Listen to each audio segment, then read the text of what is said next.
Assalamualaikum warahmatullahi wabarakatuh. Semoga cara-cara Long Mendum yang pendengar TikTok, penggemar TikTok ataupun Mazlul Aceh, harapan Long selalu sihat walafiat. Long nak cerita bacut kisah Long dengan Cuk Bul, filem yang kau berlanjut. InsyaAllah kata terjeda sihat ilai karena lakau Cuk Bul berkelam dengan jiwa yang besar.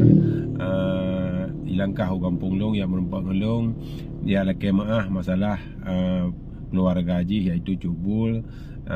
Beliau sangat berjiwa besar menyampaikan maaf kepada ulun tuan. Nampak bukti ji berkelam bijak balong yang macam kuningnya di samping Long.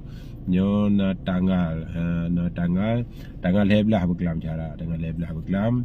Nyo gedanya sama-sama harus mengucapkan terima kasih atas niatnya baik lakoji, dan sama-sama ada debu sosok sikripnya adalah hamba Allah yang sangat baik, yang selalu pendiam, yang tidak pernah menyinggungkan hati orang lain. Dan sama-sama ada debu sok Cuk Bulnya dan Pak Kampung ni dan kibang karakteristik ni. Dalam halnya Long fikir yang hantam salah cuma malaikat, yang hantam betul cuma syaitan. Long manusia na betul na salah, tapi dalam halnya atas berjalannya video yang sudah lewat, yang Long dengan jaro sipil tulai Long laki masjid kepada keluarga Sikrip Kusuji yang mungkin sama dengan Sikrip Jin yang dia duduk pada kupi gara-gara ulah Cuk Bul, gara-gara ke sembrono Cuk Bul dalam berbicara, menancik dalam hal Long menyikapi dalam video Cuk Bul.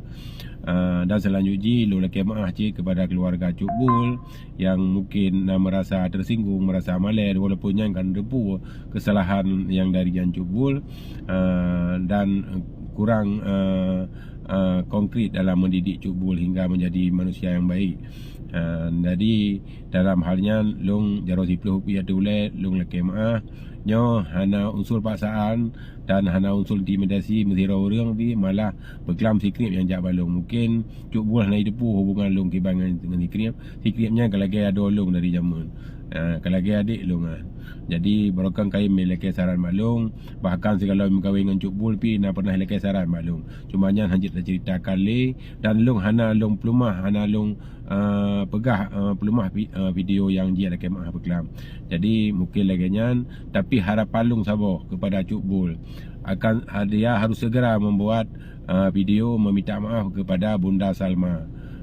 Menyanyian hana jila kemah dengan cara media, mungkin filem akan berlanjut lah.